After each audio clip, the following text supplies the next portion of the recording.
નમસ્કાર, CB24 news સાથે હું રેશમા આપનું સ્વાગત કરું છું. હવામાન વિભાગની આગાહી મુજબ 30મી મેથી 2 જૂન દરમિયાન ગુજરાતના વિવિધ જિલ્લાઓમાં વરસાદી માહોલ સર્જાવાની સંભાવના વ્યક્ત કરવામાં આવી છે. રાજ્યમાં આગ ઝરતી ગરમી યથાવત રહેવા પામી છે. બુધવારે રાજ્યમાં ગરમીનો પારો 43 ડિગ્રીને પાર રહ્યો હતો. સુરેન્દ્રનગર સતત બીજા દિવસે 44 ડિગ્રી સેલ્સિયસ સાથે સૌથી ગરમ રહ્યું. અહીંનું લઘુત્તમ તાપમાન 28.6 ડિગ્રી સેલ્સિયસ નોંધાયું છે, જ્યારે મહત્તમ સામાન્ય કરતાં 1.6 ડિગ્રી સેલ્સિયસ વધારે રહ્યું છે. અમદાવાદ શહેરમાં મહત્તમ તાપમાન 43.6 ડિગ્રી સેલ્સિયસ નોંધાયું હતું, જે સામાન્ય તાપમાન કરતાં 1.7 ડિગ્રી સેલ્સિયસ જેટલું વધુ હતું.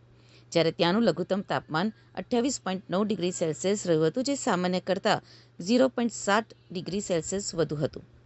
હવામાન વિભાગની આગાહી મુજબ 30મી મેથી 2 જૂન દરમિયાન ગુજરાતના વિવિધ જિલ્લાઓમાં વરસાદી માહોલ સર્જાવાની સંભાવના વ્યક્ત કરાઈ છે. ગાજવીજ અને ભારે પવન સાથે વરસાદ વરસી શકે તેવી આગાહી કરાઈ છે. આગામી 24 કલાક દરમિયાન મહત્તમ તાપમાનમાં કોઈ મોટો ફેરફાર થવાની શક્યતા નથી. ત્યારબાદ રાજ્યમાં મહત્તમ તાપમાનમાં 2 થી 4 ડિગ્રી સેલ્સિયસનો ક્રમશઃ ઘટાડો થઈ શકે છે. 27 થી 29મી મે તમામ જિલ્લાઓમાં હવામાન સંપૂર્ણપણે સૂકું રહેશે.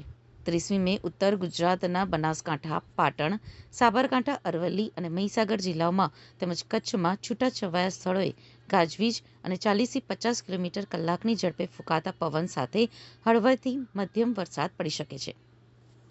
31મી મે બનાસકાંઠા, પાટણ, સાબરકાંઠા, અરવલ્લી, દાહોદ, મહીસાગર, છોટા ઉદેપુર અને કચ્છમાં છૂટાછવાયા સ્થળોએ ગાજવીજ અને 40થી 50 કિલોમીટર કલાકની ઝડપે પવન સાથે હળવાથી મધ્યમ વરસાદ થવાની સંભાવના છે.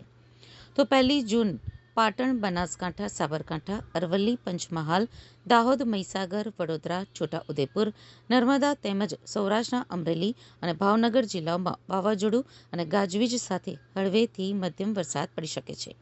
અને 2 જૂન પંચમહાલ, દાહોદ, મહીસાગર, વડોદરા, છોટા ઉદેપુર, નર્મદા, ડાંગ અને તાપી તેમજ સૌરાષ્ટ્રના અમરેલી અને ભાવનગર જિલ્લાઓમાં છૂટાછવાયા સ્થળોએ ગાજવીજ અને પવન સાથે હળવોથી મધ્યમ વરસાદ થવાની સંભાવના છે.